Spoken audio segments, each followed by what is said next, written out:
Friends ఒకసారి display పైన చూసుకోండి, మనకి వినాయక చవితి అయితే వస్తుంది కదా. సో దానికోసం అంటే ఒక మంచి బ్యానర్ ఫోటో ఎడిటింగ్ అయితే చేశాను. సో చాలా అంటే చాలా సూపర్గా అయితే వచ్చేసింది గైస్. ఈ బ్యానర్ ఫోటో ఎడిటింగ్ చేసుకోవాలంటే కొన్ని బ్యాక్గ్రౌండ్స్ చేంజెస్ అయితే కావాలి. అవన్నీ వచ్చేసి నేను డిస్క్రిప్షన్లో లింక్ ఇస్తే మీరు అక్కడికి వెళ్ళేసి డౌన్లోడ్ అయితే చేసుకోండి. సో ఎవరైతే డౌన్లోడ్ చేసుకుంటారో ఈ వీడియోకి ఒక లైక్ చేయండి. మీరు లైక్ చేస్తే నాకు సపోర్ట్గా ఉంటుంది. ఇలాంటి మంచి మంచి వీడియోస్ డైలీ చేయడానికి అయితే ట్రై చేస్తాను గైస్. ఈ వీడియోని మాత్రం ఎక్కడ స్కిప్ చేయకుండా ఎండ్ వరకు అయితే చూడండి, మీకు 100% అయితే యూస్ఫుల్ అయితే ఉంటుంది. సో ఏమాత్రం ఆలస్యంలో వీడియోని స్టార్ట్ చేద్దాం గైస్. మీరు ఫస్ట్ ఆఫ్ ఆల్ వచ్చేసి మీ మొబైల్ ఉన్న పిక్సార్ట్ అప్లికేషన్ ఓపెన్ చేసుకోండి. సో ఓపెన్ చేసుకున్న తర్వాత ఇక్కడ ప్లేస్ అకౌంట్ పైన ట్యాప్ ఇచ్చేసేయండి. సో ట్యాప్ ఇచ్చేసిన తర్వాత ఫస్ట్ ఆఫ్ ఆల్ వచ్చేసి మీరు మీ యొక్క బ్యాక్గ్రౌండ్ ఇస్తాను. సో మీరు ఆ బ్యాక్గ్రౌండ్ అయితే సెలెక్ట్ అయితే చేసుకోవాల్సి ఉంటుంది. సో గైస్ ఇదనమాట బ్యాక్గ్రౌండ్. సో ఈ బ్యాక్గ్రౌండ్ని సెలెక్ట్ చేసుకున్న తర్వాత పక్కకి స్క్రాల్ చేస్తే మనకి ఇక్కడ యాడ్ ఫోటో అని ఉంటుంది. యాడ్ ఫోటో పైన ట్యాప్ ఇచ్చేసి ఇంకో PNG అయితే ఇస్తాను. సో దాన్ని మీరు ఇక్కడ యాడ్ చేసేసుకోండి. సో దీన్ని యాడ్ చేసేసుకుని ఇలా జూమ్ చేసేసుకుని ఇక్కడ సైడ్ పెట్టేసేయండి. సో ఇలా హాఫ్ అవర్కే పెట్టేసేయండి, మొత్తం పెట్టకండి. సో ఇలా పెట్టేసిన తర్వాత ఇక్కడ మనకి ఒపాసిటీ ఉంది కదా, కింద ఒపాసిటీ అనేది కొంచెం తగ్గించండి, ఒక 70 వరకు తగ్గించేసిన తర్వాత పైన మనకి లేయర్ సింబల్ ఉంది కదా, దానిపైన ట్యాప్ ఇచ్చేసి ఇక్కడ డూప్లికేట్ దాన్ని ట్యాప్ చేయండి. సో ఆ డబుల్ అవుతుంది. సో దాన్ని ఇక్కడ తీసుకొచ్చేసి ఇక్కడ సైడ్ రొటేట్ చేయండి. సో ఇక్కడ సైడ్ రొటేట్ చేసేసి సేమ్ ఇక్కడ సైడ్ కూడా ఇలా పెట్టేసేయండి. సో పెట్టేసిన తర్వాత మళ్ళీ డబుల్ చేయండి. సో డబుల్ చేసేసి పైన పెట్టండి. సో పైన ఇలా హాఫ్ అనిపించేటట్టు ఇలా పెట్టేసేయండి. సో పెట్టేసిన తర్వాత పైన టిక్ మార్క్ ఇచ్చేసుకోండి. సో టిక్ మార్క్ ఇచ్చేసిన తర్వాత మళ్ళీ యాడ్ ఫోటో పైన ట్యాప్ చేయండి. సో ట్యాప్ ఇచ్చేసిన తర్వాత ఇప్పుడు వినాయకుని ఫోటో అయితే యాడ్ చేసేసుకోండి. సో దీని అయితే యాడ్ చేసుకొని ఇలా పైన ఈ సైజులో అయితే సెలెక్ట్ చేయండి.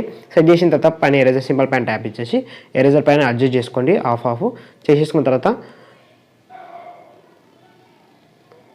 కింద లైట్గా ఇలా డ్రా చేసేయండి. డ్రా చేసి పైన టిక్ మార్క్ ఇచ్చేసుకోండి. సో టిక్ మార్క్ ఇచ్చేసుకున్న తర్వాత మళ్ళీ ఏం చేస్తారంటే మళ్ళీ యాడ్ ఫోటో పైన ట్యాప్ చేయండి. సో ట్యాప్ ఇచ్చేసిన తర్వాత ఇప్పుడు మీకు ఫండ్స్ అయితే ఇస్తాను. సో అవైతే మీరు ఇక్కడ యాడ్ చేసుకోవాల్సి ఉంటుంది. సో నేనైతే ఈ 3 ఫాంట్స్ని అయితే యాడ్ చేసేసుకుంటున్నాను. సో నేమ్స్ అనమాట, నేను ఆల్రెడీ మీకు నేమ్స్ యాడ్ చేసి పెట్టేస్తాను. సో ఇక్కడ పైన ఈ నేమ్ అయితే పెట్టేసుకొని మీ కుటుంబ సభ్యులు కానీ దాని కిందనే వినాయక చవితి అని ఉంది కదా, సో దాన్ని పెట్టేసేయండి. సో దాని తర్వాత శుభాకాంక్షలు, సో దీన్ని కూడా పెట్టేసేయండి. తర్వాత వినాయక చవితి అని కదా, దానిపైన ట్యాప్ చేయండి. సో ట్యాప్ ఇచ్చేసిన తర్వాత ఇక్కడ మనకి షాడోస్ ఉంటుంది, దాని షాడోస్ని అయితే ఇంక్రీజ్ చేయండి. సో దాన్ని మిడిల్లో పెట్టేసేయండి. కొంచెం మనకి ఫోటో అనేది అంటే మనకి ఫంట్ అనేది లుక్లోకి అయితే వస్తుంది కాబట్టి. సో పెట్టేసుకున్న తర్వాత పైన టిక్ మార్క్ ఇచ్చేసుకోండి. ఇచ్చేసుకున్న తర్వాత మళ్ళీ యాడ్ ఫోటో పైన ట్యాప్ చేయండి. సో ట్యాప్ ఇచ్చేసిన తర్వాత మీరు ఇంకో PNG అయితే యాడ్ చేసుకోవాల్సి ఉంటుంది, ఇదన్నమాట. సో దీన్ని ఇక్కడ యాడ్ చేసేసుకొని ఇక్కడ కరెక్ట్ కింద ఈ సైజులో అయితే సెలెక్ట్ అయితే చేసేసేయండి. ఇలా సెట్ చేసిన తర్వాత మళ్ళీ నెక్స్ట్ వన్ ఏం చేస్తారంటే మళ్ళీ యాడ్ ఫోటో పైన ట్యాప్ చేయండి. సో ట్యాప్ ఇచ్చేసిన తర్వాత మీరు ఇంకో ఈ లైట్ PNG అయితే యాడ్ చేసుకోండి. చేసేసుకున్న తర్వాత ఇక్కడ మనకి బ్లెండ్ అనే ఆప్షన్ ఉంటుంది, దాంట్లో స్క్రీన్లో పెట్టేసుకోండి. పెట్టేసుకున్న తర్వాత ఇక్కడ హ్యాండ్స్ ఉంటుంది కదా, ఇక్కడ హ్యాండ్లో పెట్టేసేయండి. పెట్టేసిన తర్వాత సో మళ్ళీ ఇక్కడ డూప్లికేట్ లేయర్ చేసుకోండి. సో తీసుకొచ్చేసి ఇక్కడ హ్యాండ్లో పెట్టండి. మళ్ళీ డూప్లికేట్ లేయర్ చేసి ఇక్కడ హెడ్ కాడ పెట్టేసేయండి. సో అంటే మనకి ఫోటోని కొంచెం లుక్లోకి అయితే వస్తుంది కాబట్టి. సో ఇది కొంచెం మూవ్ డౌన్ చేసేయండి, బ్యాక్ సైడ్ లోపల పోవాలి ఇది.